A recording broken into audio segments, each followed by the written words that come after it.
Рахим Алтабас. Ассаламу алейкум, Бепик компаниясының серіктестері, жаңадан келген серіктестер, осы жерде эфирде отқан болсаңыздар, жаңадан келген кісілерге үлкен жаңа біздің бүгінгі ашық сабағымыз. Бұл жаңадан келген серіктестің ең бірінші алғашқы қадамдары деген тақырыпты бастамақ болып отырмыз бүгін. Бүгінгі тақырыбымыз сондай. Енді мен енді жаймен кішкене өзім жайында айтып кетейін. Предистория деп айтып жатыр ғой, кішкене өзімнің қалай келгенімді, қалай бастағанымды айтып кеткім келеді. Енді көп адамдар біледі, осы жерде мен танитын кісілер деп ойлаймын. Енді осы жердегі жаңа отырған эфирге қатысып отырған адамдардың біраз таниды, бірақ жаңадан келген кісілер болса, сол кісілерге өзім жайлы кішкене бір ауыз сөз айтып кеткім келеді. Өйткені мен де сіздер сияқты тура жаңа дым білмей осындай сетевой маркетинг деген жаңағы таңсық дүние ғой. Бұрын сонды жұмыс қызмет жасаған жоқпыз. Наемный біреуге жұмыс жасаған, жаңа инженер мамандығы болып, образованием теміржолшы, сондай қызметте жұмыс істеген адамын. Біреудің берген тапсырмасын, то есть орындайтын жаңағы наемный жұмыста жұмыс істеп отырған адам болатынмын. Сонымен қатар бірақ бізге сонау 90-шы жылдан кейін 98-ші жылы жаңағы совет үкіметі құлдырағаннан кейін бізге 96-98-ден бастап осы сетевой маркетинг деген дүние келе бастады. Бізге бәрімізге таңсық дүние болды. Біз оны қабылдамадық, қолымызда дипломымыз бар деп ойладық. 2000 жылдары естіген болатынмын, бірақ мен сол кезде онша мән бермедім да, бірақ тиіп қашып, өздеріңіз білетін Арифлейм, жаңағы әлемге әйгілі болып, дүние жүзіне әйгілі болып жатқан Мереке, басқа да Эйвен деген компаниялардан косметика алып, қолдана бастауды үйрене бастаған болатынбыз. Но соған қарамастан маған ең бірінші есік ашып келген MBA компаниясы болатын, бірақ мен ол жерде түк те түсінбейтінмін, сіздер сияқты. Бұнда не істеу керек, қалай бастау керек, оны тым ұқпайтынмын. Менде диплом бар, мен инженер боламын деп, сатым көтеріледі деген қызметте жүрем деп ойлайтын болатынмын. Сонда қарасам, біз бір аса көтеріле алатынымыз, енді әйелдер қауымына қысқаша айтып кетейін, көп болса старший инженер деген атақ береді екен, ал главный инженерлерге ер азаматтар, онан жоғарғы жаңағы зам директор дегендерге көп жерлеріңіз білесіздер, производствода жаңағы өкінішке орай ер кісілер отырады, әйел адамдар бар жоғы старший инженер деген дәрежеге дейін ғана жетеді, онан ары асып кете алмаймыз. Оны көбіміз білеміз да.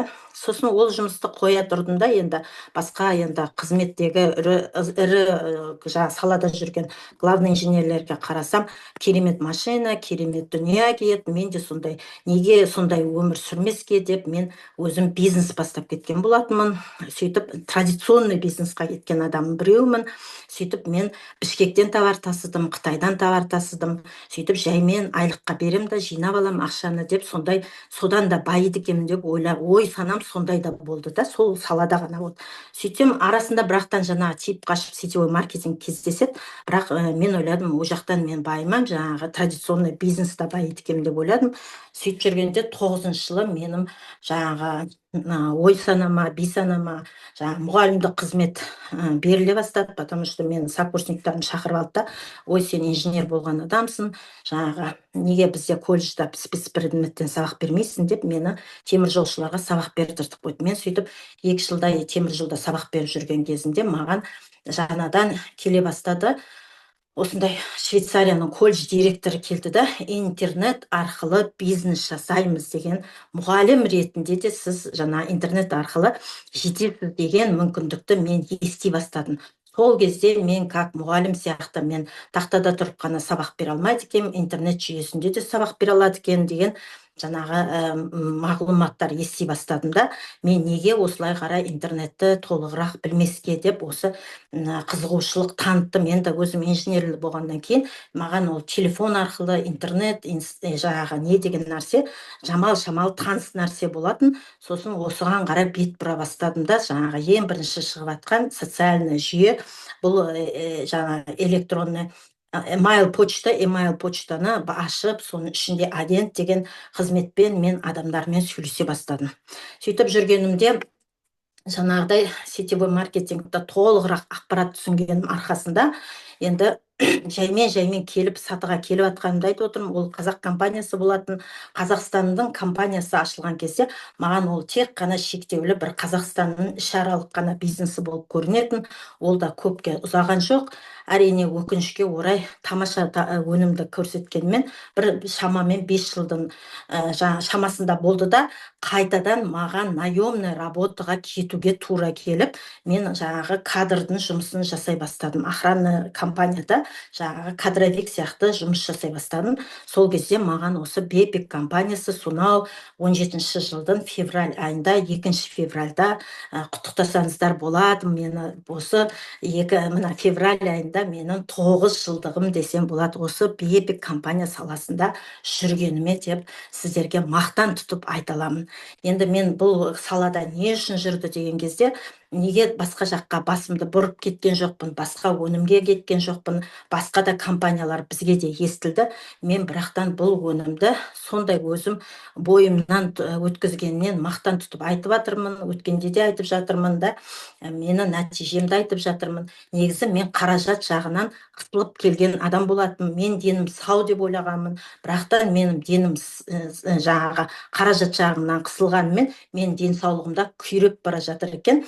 Жаңағы көптеген ауруларымнан айығып, қазіргі таңда мен осындай нәтижеге жетіп, тек қана мен бірыңғай жаңағы шешім қабылдап, осы Бепик компаниясында жұмыс жасай бастадым. Бірақтан мен бірден сіздер сияқты жаңағы бастап кетеді деген ешкім болмайды ондай.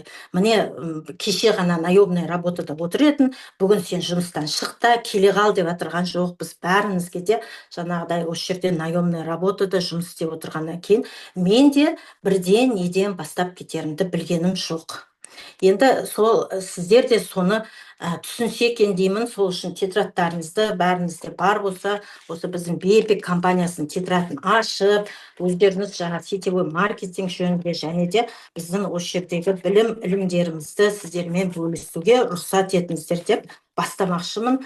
Бұл біздің жаңадан келген кісілерге біздің команда Бепик 2на2 системасында бәріміз орысша системасы, орыс тілі аралас системамызда жүргенімізді тура бәріңіз де білесіздер.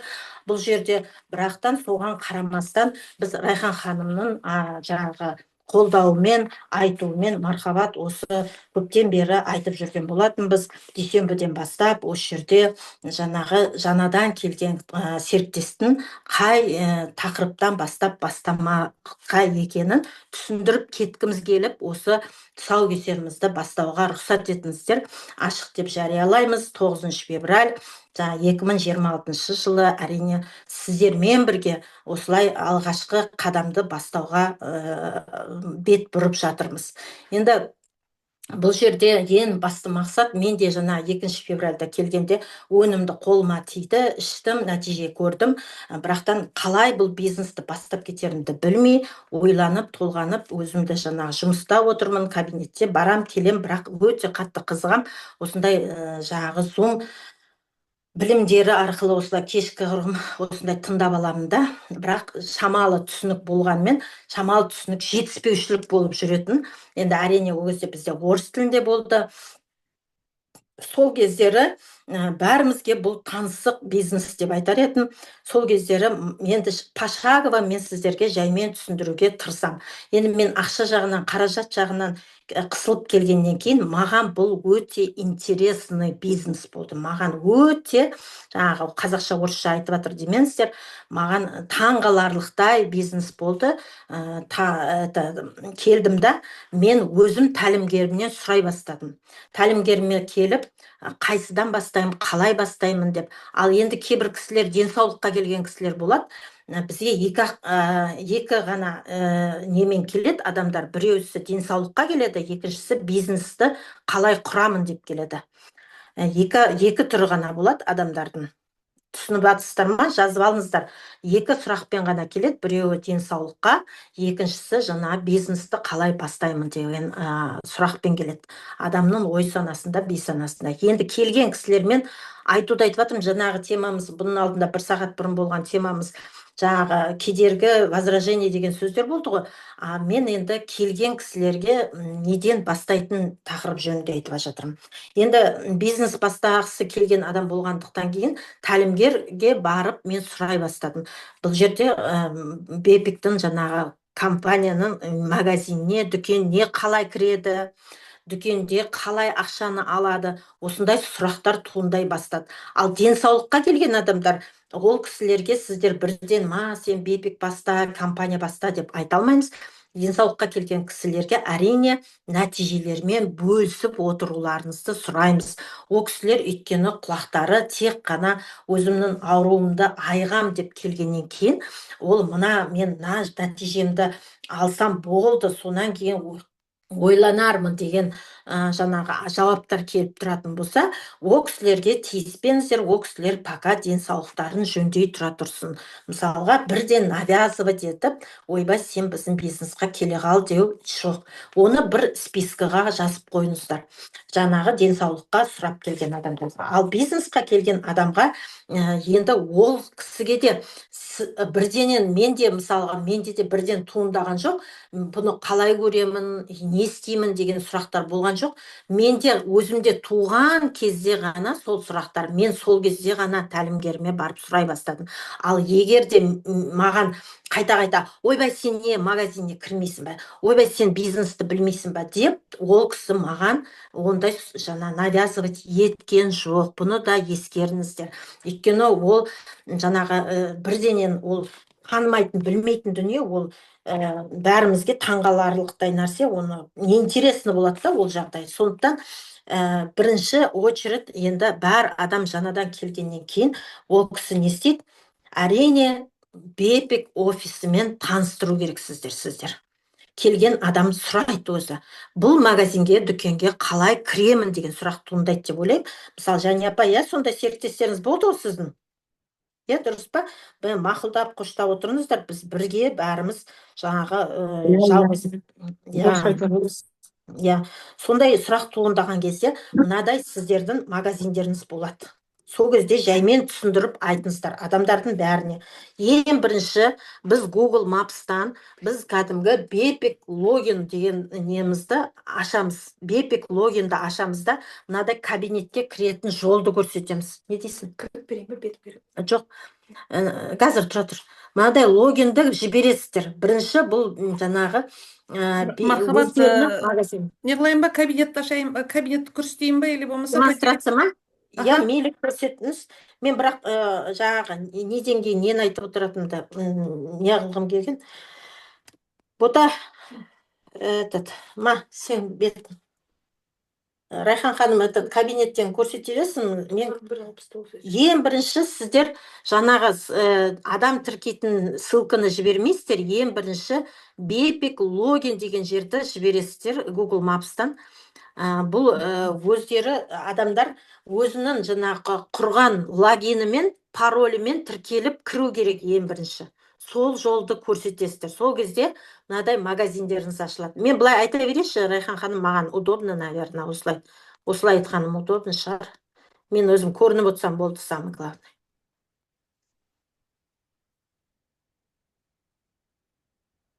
Алғашқы қадамдары дегеннен кейін ол адамға сұраған жауабына осындай жаңағы бұл интернет дүкен. Біздің басты маңызымыз мынадай интернет дүкен 180 мемлекетке бірденен ашылды деп сіз онымен таныстырып кетуіңіз керек. Сіз осындай интернет дүкенді қолданып көрдіңіз ба бұрын сонда? Жаңағы осындай бизнесті 100-ден астам мемлекетке айта аласыз деп осы кішігірім бір 15 секунд жаңағы айтып түсіндіріп кету. Бұл америкалық жүйе, компания уже онымен танысты, адам біледі, продукты LF екенін естіді, ішіп жатыр. Бірақтан сіздер логин паролімен осылай кіргізуді үйретіңіздер. Екінші қадам, ол адам бұны кірді да түсінбейді. Бірақтан сіздер бүйтіп корзинаны ашып, мынадай продуктыны көрсетіңіздер. Ең бірінші сіздердің мақсаттарыңыз, біздің компанияда осыншама продукты бар. Жалғыз LF деп, LF-ті ғана қызығушылық таныту керек емес. Біздің мақсатымыз жаңағы ішінде 18-ден астам 20 шақты өнім бар деп таныстыру. Әрбір өнімді енді кішігірім оны естіп жатар, енді о жағын мен тоқтамаймын. Сосын бағаны көрсету ол жерде. Біз мына бағаны басқаннан кейін любой мысалға элефтан бастаймыз ғой енді, как всегда б-кардиомен бүгін тегін тіркеліп жатсыз да, келгеннен кейін тегін тіркелдіңіз. Ол қалай деген кезде мынандай айтасыз, 19-да басқа бэк офистарды бассаңыз, мінекей $19-да $95 алып жатыр, ал бепикті тіркелсеңіз, мына жерде қараңызшы, $19-да $95 сізге тегін магазинімен тек қана сіз мына доставканы төлейсіз, 16-да жаңағы $95 төлейсіз. Мінекей қараңыз деп таңғалдыру оған, ол кісіге осылай корзинаны көрсету. Бұл жерде енді айтып түсіндіру керек. Мысалға сіз смол магазинге или жаңағы үлкен магнумға кірсеңіз де корзинаңызды аласыз да, аралап ішінен продуктын таңдап қалаған тамағыңызды аласыз ғой. Тура сол сияқты бұл жерден қалаған тағамыңызды ала аласыз бұл жерден. Сонымен таныстыру. Онан кейін сіз өніміңізді алдыңыз, активированный болдыңыз. Енді ары қарай не істеймін деген кезде, мысалы сіз магнумнан или болмаса смолдан товар алсаңыз, бонус жиналады да біздің карталарымызға, кішкентай бонустан жиналады да, біз ояқтан да кішкене ақша ала аламыз да. Сол сияқты бұл интернет дүкенінен де сіз табыс таба аласыз, сол табысыңызға сіз осы өнімдерді тегін жиі аласыз деп отырып, жаңадан келетін адамыңызды шақыру үшін деп компанияның басты бетіндегі ком деген страницада, мына ком деген жаңағы магазин ғой, сол жерде мына үшінші нені графаны басқан кезде, осы жерде сіздің bepikbuilder.com деген жаңағы адам шақыратын ссылканы көрсетесіздер. Осы bepikbuilder.com деген екінші мінекей ссылка тұр, мінекей осыны копировать етіп аласыз да, осы бойынша сіз адамыңызды шақыра аласыз деп түсіндіріп айту ол кісіге. Біздің мақсат сол, екінші келген адамға біздің ең басты мақсатымыз соны үйретіп көрсету. Онан кейін ол bepikbuilder.com-нан тіркелу жағын үйрететін болсаңыз, оған арнайы бізде видео бар, оны қосымша беріп жіберу. Жаңағы видео шақыру тіркелетін видеоны мына ссылкамен бірге жаңағы қосымша ретінде YouTube каналдан лақтырып жібересіздер. Сосын ол кісі тіркеле алмай жатқан жағдайда, сізге хабарласып сұрақ қойған жағдайда көмектесу сіздің мақсатыңыз, тіркелуге көмектесу. Біз барамызда не істейміз? Өзіміздің қателігіміз сіздерде емес, менің де қателігім бар. Біз барамызда ол адамға тіркеп, ол адамға ақша табатын жолын көрсетеміз, ол адамға ішкіземіз, денсаулығын жөндейміз, сөйтіп отырып артынан сөз естиміз. Осындайда басымыздан өтіп отыр ғой, бәріміздің, көп адамыздың да.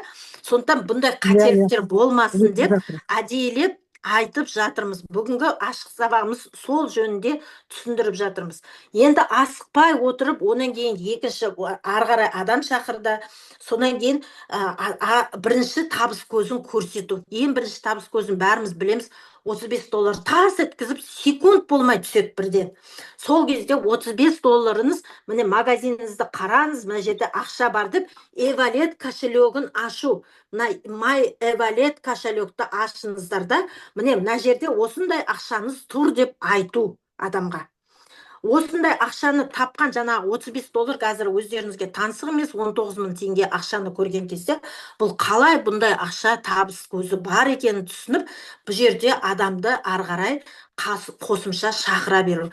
Енді үшінші, бұл адам айтады, жаңағы 2 на 2 дейміз да, келемізді бас салып, біздің команда 2 на 2-ға шақырсаңыз, ойбай $100 аласыз деп екінші табысты көрсетеміз. Ол біздің жаңағы жақсы өмір сүретін лайфстайл бонус деген не жазып алып үлгіріп жатсыздар ма? Менің айтып жатқан сөздерімді бірінші қайталап кетем, просто для себя. Бірінші бепик логинге кіргізу, екінші мақсаттарыңыз продуктылардың бағасымен таныстыру, үшінші мақсаттарыңыз bepikbuilder-мен адамды шақыру, төртінші мақсаттарыңыз жаңағы лайфстайл бонустың бизнес, бірінші табыс көзін көрсету, төртінші жаңағы неңіз, бесінші ережеңіз жаңағы лайфстайл бонусты таныстыру. 2-2 адам шақырсаңыз, міне мен $35 2 адамнан мінекей $70 алсам, тура солай сен де шақыра аласың деп асықпай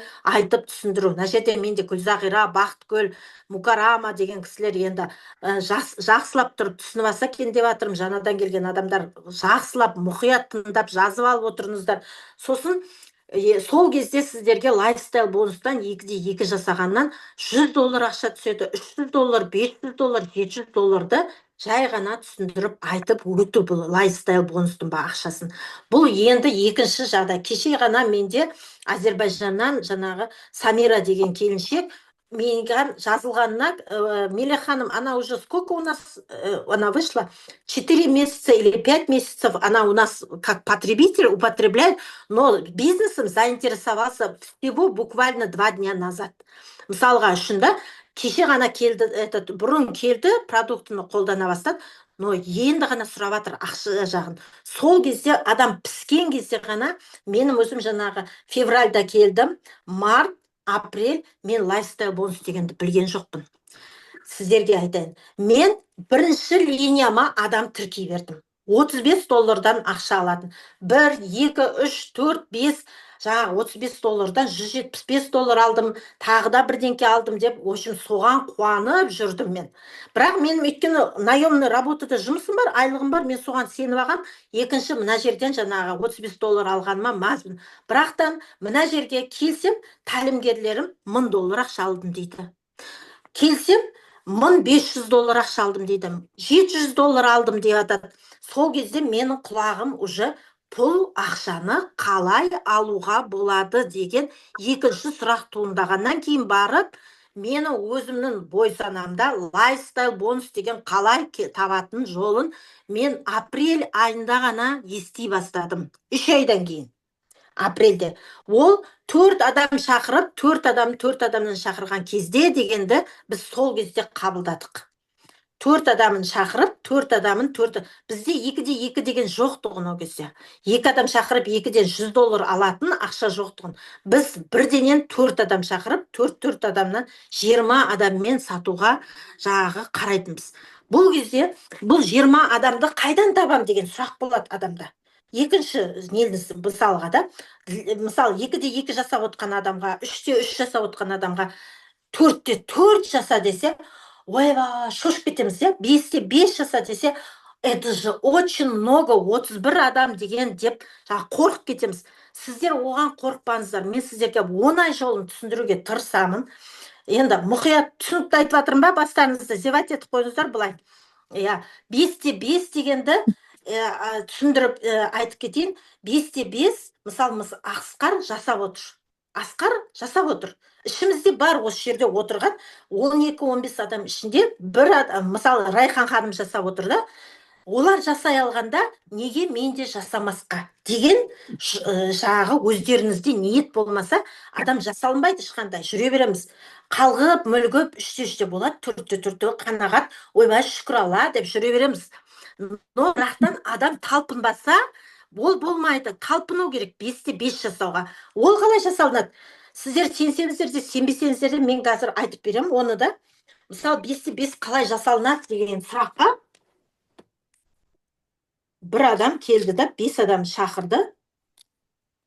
Әуелі ең бірінші осылай, мынандай баяғыда сетевой маркетингті айтатын.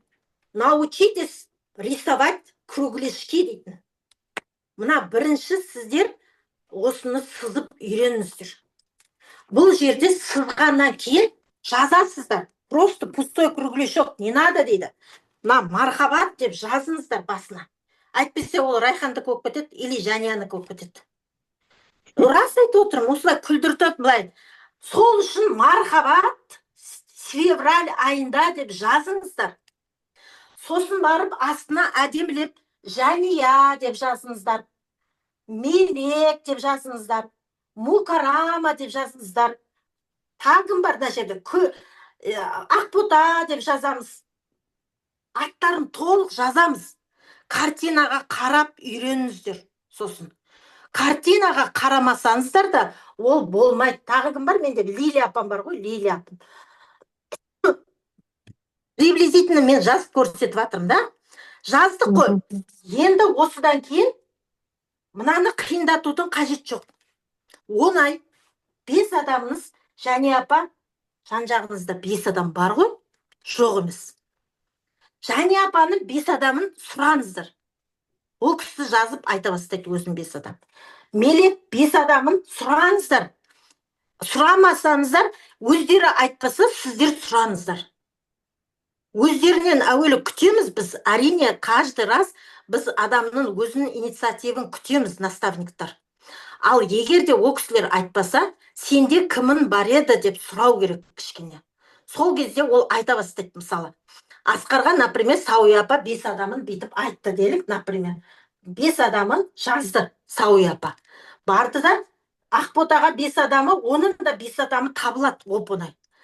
Лиля апаның 5 адамы. Ал міне 5-те 5 картина жасалынды. Сосын жұмыс істеу керек кішкене. Ерінбей, Жани апа ана кісімен қалай сөйлестіңіз, Бақтыгүлмен. Күлзағира апамен қалай сөйлестіңіз. Кішкене әрқайсынан жөнін сұрау керек адамның. Ал нақты Жани апа, Мелек апа, Мукарама, Ақбота істеп жатыр да, Лиля апа кішкене мен жұмыс істеп жүрмін, я на работе, мне некогда десе, 6-шы адам қойып қойыңыздар мына жерге. Мейрамкүл деп. Басқа адамды. Запасной адам болу керек. Мына кругляшок сізге ешкім запрет қойған жоқ. Мейрамкүл бар ма, Ләззат бар ма, басқа кісілеріңізді тағы да шақырыңыз. Ол кісілердің 5 адам шығып кетеді. Міне солай біздің 5-те 5 оп-оңай жазылып, жапылып отыр, қыздар. Сондықтан научитесь говорить и картину рисовать. Орысша, қазақша мен айта берем, онан қысылмайым да сіздерден. Түсініп жатсыздар ғой, иә?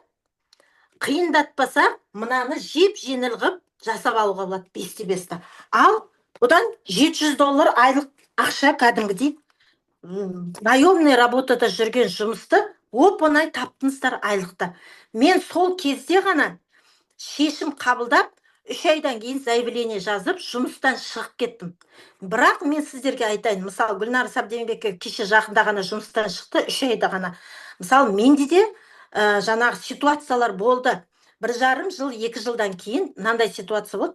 Қайтадан, жұмыс жүрмей қалған кезде, қайтадан, негативный нәрсені айтып кетейін, қайтадан наемный работаға барсам ба деген ой санамызда кетіп қалады.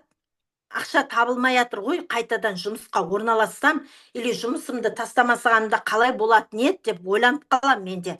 Менде пендемін ғой, бірақтан мен жоқ, стоп, мархабат. Мен осыяққа осындай табыс табуға келдім емес па деген шешім қабылдаған кезде сіздерге басқа звоноктар келе бастайды. Сіздің бәрі айтады орысша, решение, принятие решение деп атады орысшасында. Сіздің ішкі дүнияңыз шешім қабылдағанда, мен осы февраль айында 5-ке 5-ті мен табамын деген кезде, $700 5-те 5-пен келмесе де, әйтеуір $700 табыс келеді. Түсінікті айттым ба сіздерге? Научитесь самый главный лайфстайл бонусты табуға. Соны үйретіңіздер кісілеріңізге. Айтыңыздар, $700 сен элефті де жей аласың, акселерді де жей аласың, бикардионы да жей аласың. Тағай продукты бар. Қай продукты? Иммунокод қолымызға тейін деп атырғанда, жақында қайттан қолымызға аламыз ғой бәріміз. Қай продукты алғың келеді, соны жей аласың, ағзаңнан өткіз аласың. Бәр продуктыны айтып, мақтан тұтып түсіндіре аласың. Ал енді қайтадан возвращаюсь мен кабинетке. Ақботашка, кабинетке. Үшінші, мен сіздерге 5 вид дохода айтып кеттім жаңағы. Бірінші, первый вид дохода $35, сосын 4 вид дохода лайфстайл бонус 5 доходты айтып кеттім, табыс көзін. Сразу уж автоматым.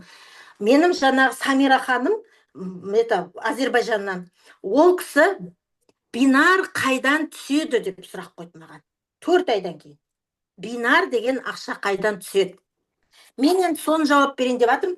Ол міне кабинетке кіресіздер, organization'ды басасыздар, астында 3-ші бинарный детали дегенді басасыздар. Міне көрініп жатыр ма?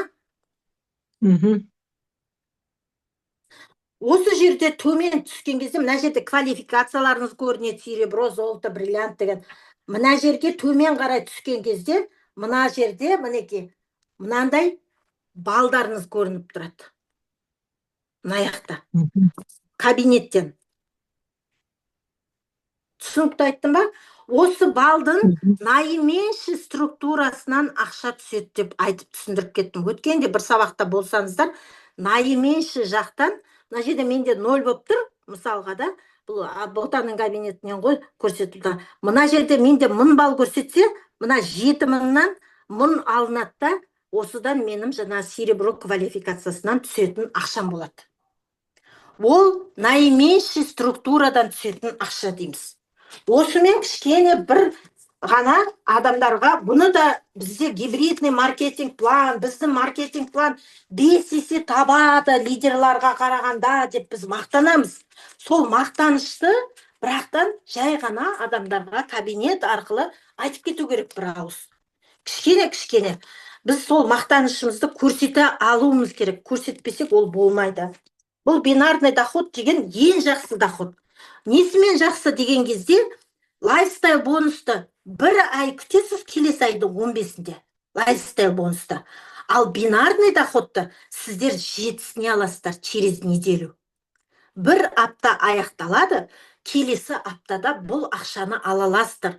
Сондықтан біз квалификация жабуға тырысамыз, қыздар. Осыны түсіндіру керек. Вам ясно или на казахском, на русском, на Мелехан? Квалификация это начинается от квалификации серебро дегеннен басталады. Серебро күміс дәрежесі. Біздің Гүлнара Сәбденбекова кеше жақында ғана соны түсініп алды, ал ұзағынан болсын, ары қарай бриллиант болсын. Сондай серебро квалификация бәріне жұғысты болсын. Енді айтып кетейін ары қарай, Сауия ханым. Бұл жерде енді мына жақтан сіздердің жаңа кабинетте мынау көрініп тұр бәрі. Мына жерде. Ешкім жасырып атқан жоқ, ешкім сіздердің қаражаттарыңызға тие алмайды да, заңды түрде. Мына жерде қазір қалған түсіндірем, осы жерде бинарный пейді. Мына жақта 1000 балдан асты, мына жақ 7000 балл болып тұр. Мына наименьшийдан түсетін ақша. Бұл бір аптада аласыздар. Серебродан. Екінші, жаңағы 2,5 балл көреді, ол золото деген квалификация, ол келесі аптада бір апта командамен жұмыс істеу керек. Жаңағы 25 адамыңыз бірден жасау кетті керек, 30 адам, 37 адамдай керек бұл жерде. 70 балдан жинайтын болсақ. Мына аяқ 7000 балл болып тұр, мына аяғыңыз 2,5 балл. Кеше Асқар мырза бізде золото квалификация деп құттықтадық, бәріміз 2,5 балл берді командамен. Мінеке. Сол квалификация бір аптаның ішінде жасалынды. Енді бұл 5-ші, 6-шы доходтар бұлар. 7-ші доход на жерде 5000 балл. Наименьший структура. Мына аяқ өсіп атыр. Ол сізбен де, командамен де, спонсорский линиямен де өсіп жатыр. Мына аяқ азаяды. 1000-ды алғанда мына 7000-нан 6000 болып азайып қалды. Бірақ 2,5-нан жоғары ғой. Ештеңе қылмайды. 2,5-ды алып тастағанда тағы да азаяды мына жақ. Большой структура. Мысалы, мына жерде 2,5 алып тастаған кезде 3500 болып қалды. Бірақ бұл 3500-бен шектелмейді. Бұл жерде команда өсіп жатыр. Мысалы, Жания апа жаққа айтайын да, Жания апаның, мына жерде Жания апаның, мен өзімді айтып кетсем, ол түсініксіз болып қалады. Жания апада мына жақта, например, бір өзінің партнерін қойып қойған, бірақ астынан Лилия апа, Мелек ханымдар, Мукарамалар бәрі жасап жатыр. Жания апаның мына жағында. Мына жағы 8000, 10000 балл беріп жатыр Жания апаның оң жақ беті. А мына жағын Жания апа өзі ұстап келе жатыр. Ай сайын сіздерге өтірік, маған шын Алла разы болсын Жания апа. Ай сайын серебро квалификациясын бір апта сайын жасап, табыс көзін алып отыр. Өте тамаша. 2 жылдан бері, міне 23 жылдан бастап бизнесқа келді. 21 жылы электана келген болатын маған. 2 жылдан кейін жаңа партнер болды. 2 жылдан бері довольный партнер болып, мінеке, жаңа лидерский составқа сәл қалды, азғана қалды келуіне. Мына жағын жағы өзі жасап структурамен ай сайын квалификация сереброны жасап келе жатыр. Алла разы болсын. Ал 2,5 балды бір рет жаңағы американдықтар келетін кезде золотыны жасады мінекей. Өздеріңіз білесіздер, көрдіңіздер. Жаңағы красный дорожкадан өткізіп неғып қалдық қой. Мына жерде енді 5.000 балл платина сондай. Енді мына жерде 7.000-нан асты ғой. Мына 17.000 балл жиналып кетті деңізші, 17.000 балл командамен жиналып жатыр. Мына 7.500 балл жасаса, Жане апай, бриллиант болады да шыға келеді. Түк те қиын емес. Бірақ мына жаққа өзінің командасын көбірек өсіру керек адам. Ол адамдарды біз зумда көмектесіп жатырмыз. Мына жерде мінекей 5, 6, 7, 8-ші вид доходымен мен сіздерді таныстырдым. Неше дедім? 300, 400, 500, 5, 5, 6, 7, 8, 9-шы вид доходы. Бұл наименьший структурадан алатын доход. Мына жерге бриллиант атанды. Енді қараңыздар. Квалификация бриллиант атанғаннан кейін Асқарды алайын, Асқар бриллиант атанды. Бриллиант атанды. Райхан ханым, Мархабат, Жане апа, біз командада бір 10 адам бриллиант атандық. Сауя ханым, Сәкен апай деп айта берейін аттарыңызды. Сол кезде дүние жүзі бойынша бриллианттар бар ғой, Америкада, енді біліп отырсыздар, Африкада да бар бриллианттар. Сол кезде мінекей, мына жерде бриллианттардың, жаңа кейбір компаниялар айтады, чика-чик дейді ма, бірдеңке деп айтып атады ғой. Сол кезде мына бриллианттар бүткіл дүние жүзі бойынша 2% товар обороттан доход алады. Басқа MBA 1% па, 0,9% па береді. Ал бізде бриллианттар арасында 2% доход. Бұл сіздердің жаңағы айтып кеткен 10-шы вид доходтарыңыз. 10-шы вид доход. Түсініп отырсыздар ма мені? Естіп отырсыздар ма? Бұл бриллианттардың арасында бөлінетін ақша 2%. Онан басқа 11-ші вид доход бар. Мен бірінші линиямдағы, мінекей, я болмаса Райхан ханымды да айтып қойын, айғайлап атын шығарып қойықты. Райхан ханым Мархабатты 7.000 балдан астам ақша бриллиантқа шығарды. Мысалы, 7.500 балл бриллиантқа мені шығарды. Ол мен шығарды дегенде маған ақша беру емес қой мақсат. 7.500 товар оборот жасауға менің командамды өсіруге шығарды, көмектесті. Сол кезде Райхан ханымға мынаның 20% ақшасы түседі. Ол мінекей, мына жерде тұр. Матч бонус деп тұр. Мына жерде. Көрсеңіздер болады. Даже мен 1000 балл жасасам да 20% түседі. Мелекті шығарсам да 20% түседі. Бірінші линиям біз қой мелек менде, Лилия апам. Мен Лилия апама заинтересованым ақшасын өсіруге. Жане апам шығарсам, Мукараманы шығарсам, маған компания 20% ақша түскіреді.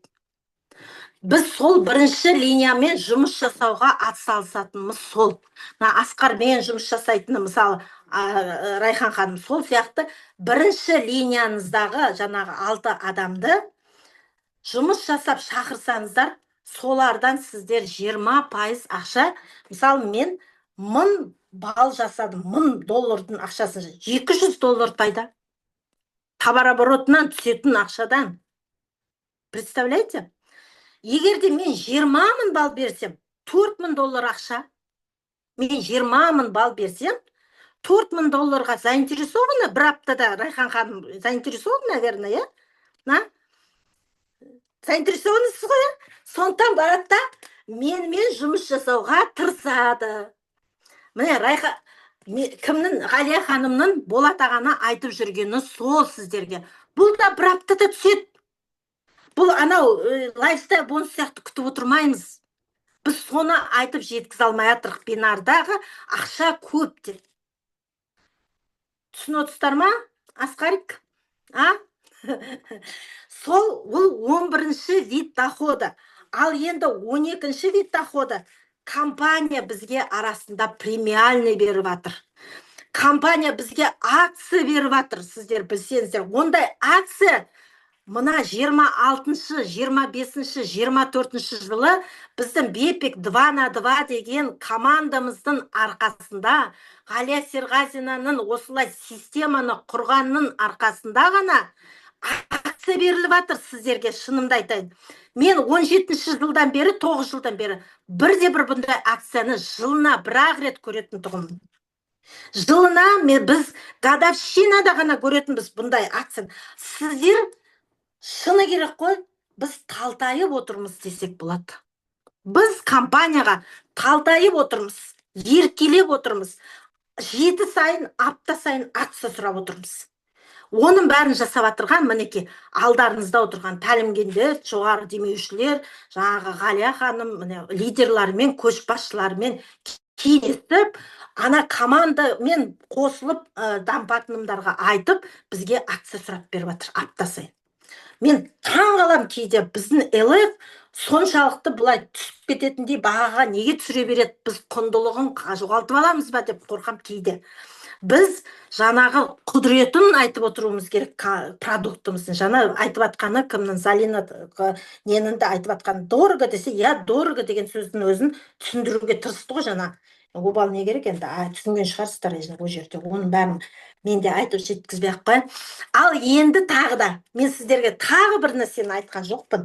Жаңағы рангты неме жасаймын дейсіңдер ғой, мысалға үшін. Серебро, золото, платина, бриллиант. Ол не үшін керек дегенде, біреу айтқан маған жақында осы. Зачем это мне надо деп.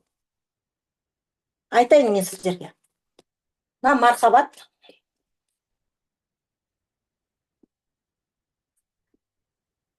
Бірінші линиясынан жаңағы заинтересованный 20% дедім ғой, бірінші 12-ші вид доходын айтып жатырмын мен сіздерге. Мына 20% түссе, екінші линиядан серебро деген кезде, серебро квалификациясында екінші линияның товары оборотынан 10% ақша беріп жатыр.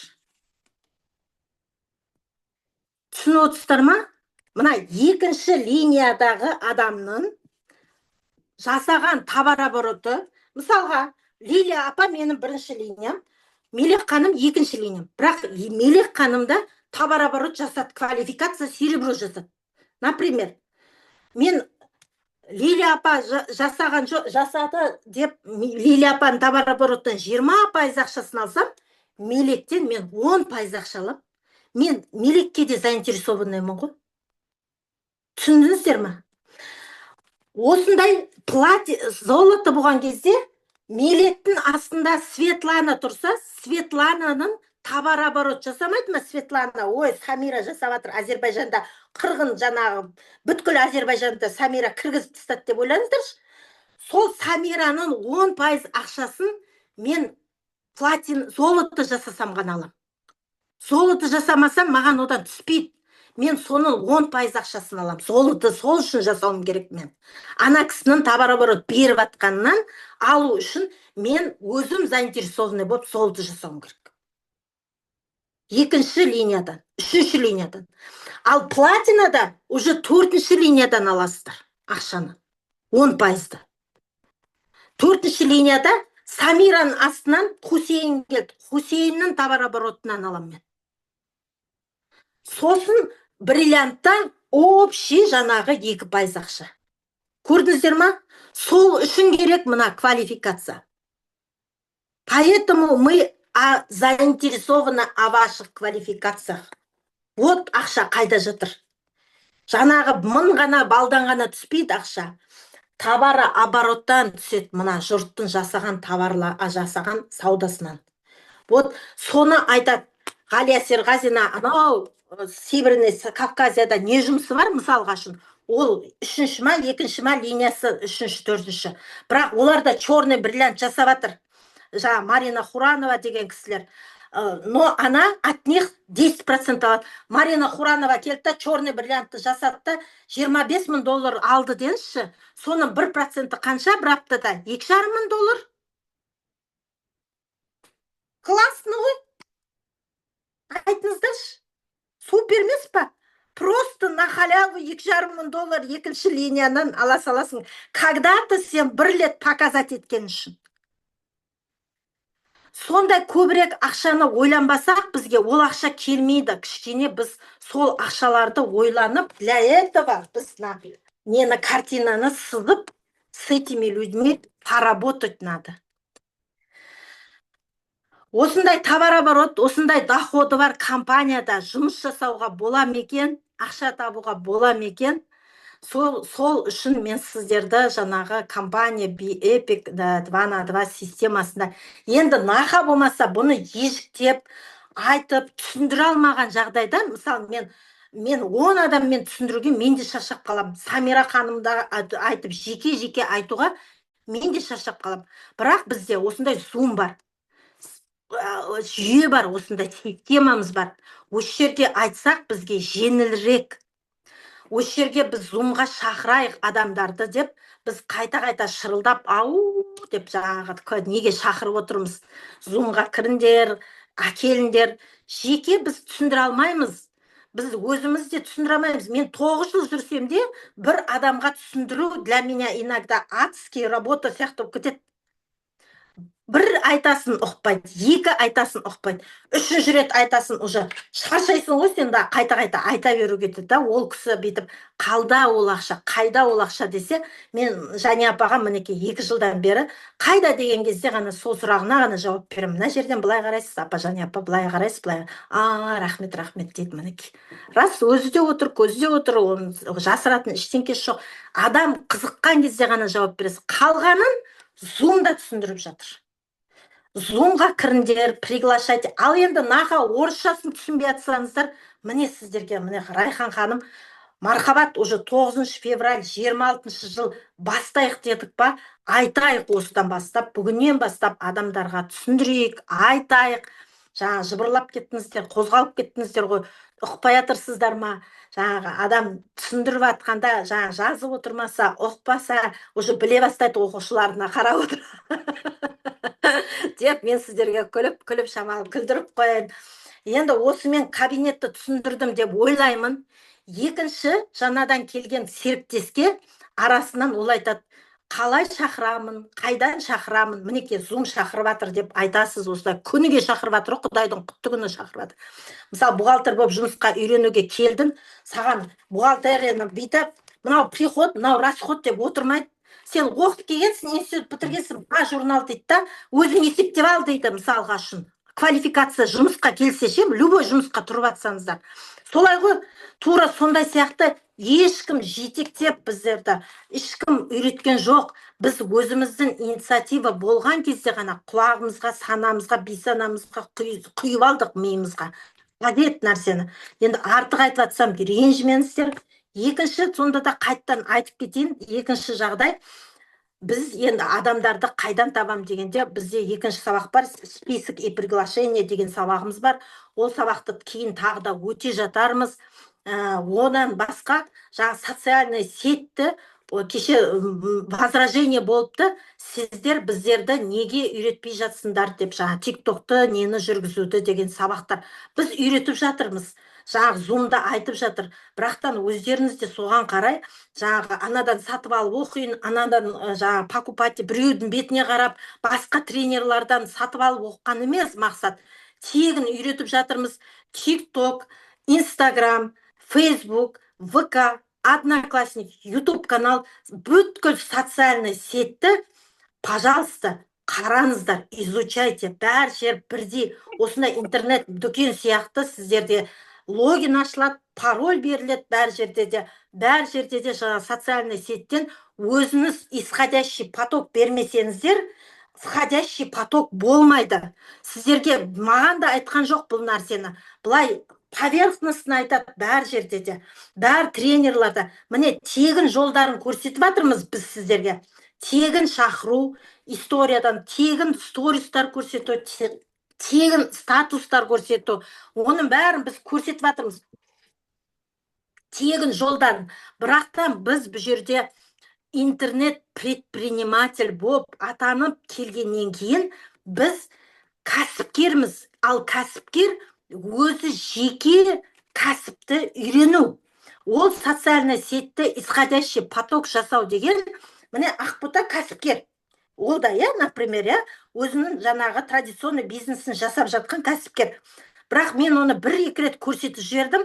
Ол кәсіпті ары қарай домалатып кету үшін, ол әрине аптасына 1 рет реклама бермесе, оған поток жоқ. Аштан өледі, мысалға үшін. Ол реклама береді. А біз сіздерге навязаны айта алмаймыз, реклама бер деп айта алмаймыз. Бірақ сіздерге біз жай ғана айтамыз. TikToktан да адамдарды көбейтіңіздер, Инстаграмнан да, ВК-дан да, социальный әлеуметтік жүйенің бәр жағынан адамдарды көбейтіп, мейлі реклама бересіз ба, мейлі ақша жасайсыз, бизнес жасау сізге келдіңіз ғой, сондықтан сіз өзіңіз жасап, исходящий потокты күніге беріп, күніге айтып, күніге приглашать етіп отырсаңыздар, исходящий поток обязательно болады. Веса дейді, веса. Бұлай исходящий беріватым, бірақтан входящий болмайды деген сөз жоқ. Входящий обязательно болады. Когда сен исходящий потокты екеуін бірдей алып жүре алған кезде ғана бірдей нәтижесі болады. Соны ешқашанда ұмытпаңыздар. Исходящий поток, отдача, все равно шығарған қолына алаға, берген қолына алаған дейді ма? Не деп айтады қазақшасын? Ұмыт қалдым ғой, бір айтып жіберсеңіздерші. Сондай болады ол обязательно. Алаған қолым береген дейді. Сондай обязательно болады, қайтады. Сондықтан енді бұл әлеуметтік жүйеде кішкене жаңағы біздің де зумдарда айтып жатыр, аватарыңды жөнде, атыңды қой, жаңағы қысқаша 1000 подписчиктан жоғары стримға шыға аласың деген сөздерді айтылмады, бізді үйретпеді деп аспаннан салбырап түскен құсап айтпаңыздар. Сіздерге зумдарда орысшалап айтып жатыр қыздар. Бүгіннен бастап мен сіздерге қазақшалап айтамыз деп Райхан ханым екеуміз шешім қабылдадық. Құдайға шүкір. Басқа сабақтарында айтармыз, сетевой маркетингта жүйеде 6 или 8 ба таза сабағы бар.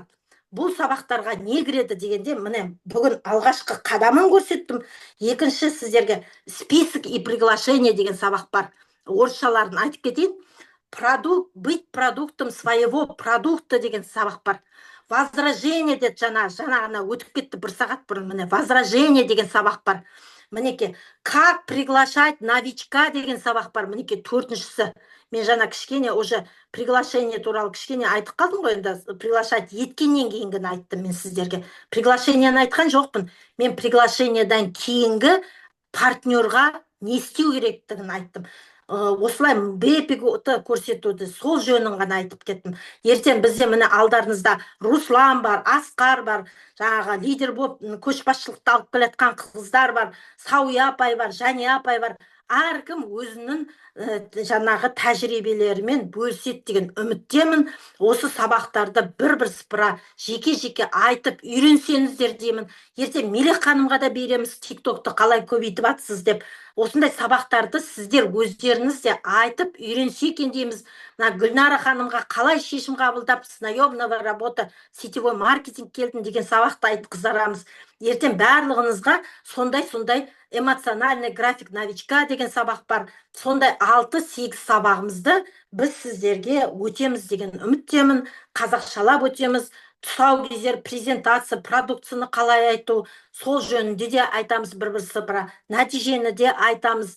Жаңа өздеріңіз бастап кеттіңіздер ғой, біздің қыздардың бәрі сұлу деп айтып атсыздар да. Сол сұлулығымызды қалай жаңағы жұмыс жасауымызды 2 минут, 3 минутта нәтижемен бөлісуді бәрі жөнде регламент ұстаудың бәрін сіздерге мен айтып кетеміз деген жаңағы ниетпен айтып отырмын осы сабақты. Бүгін сосын екінші мақсатымыз мына 9 февраль сіздердің алдарыңызда міне март, апрель, февраль, март 2 ай қалды ма? 60 күніміз қалыпты. 60 күндегі шешіміміз біздің апрельде 11-12 апрель сәуір айында бізде Алматыда жаңағы бизнес интенсив. Не? Қалай дедіңіз? Бизнес интенсив школа ғой. Қандай школа? Бизнес интенсив. Бизнес интенсив, жаңағы азиатский бизнес интенсив деді. Оған Тәжікстаннан да қыздар келем деп жатыр. Шамаларыңыз келсе, Мелек ханым, сіз де келіңіз.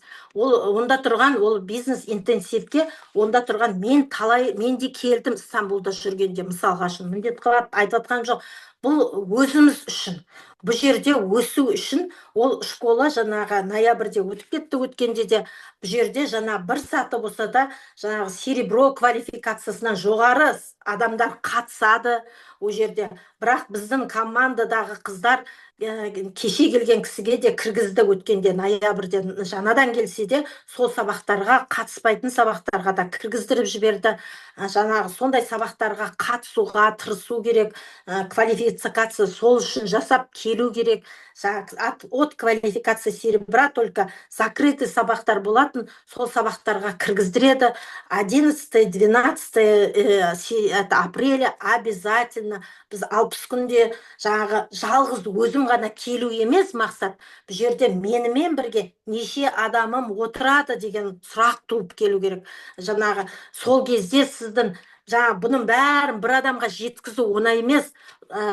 Сол жерде, сол сабақта отырғанда 10 адамның жаңа біреуі қалады деп айтылады ғой. 10 адам шақырсаңыздар, 10 адамның біреуі сіздің партнеріңіз болады. Сол партнерді өсіру үшін приглашайте көбірек адамды 11-12 жаңа сәуір айына. Екінші неміз біздің мақсатымыз Туркия деп жатырмыз, естіп жатқан шығарсыздар. Осы февраль, март айы қалды, соңғы айлары. Қазір-ақ өтіп кетеді. Осы февраль, март айында 31 мартқа дейін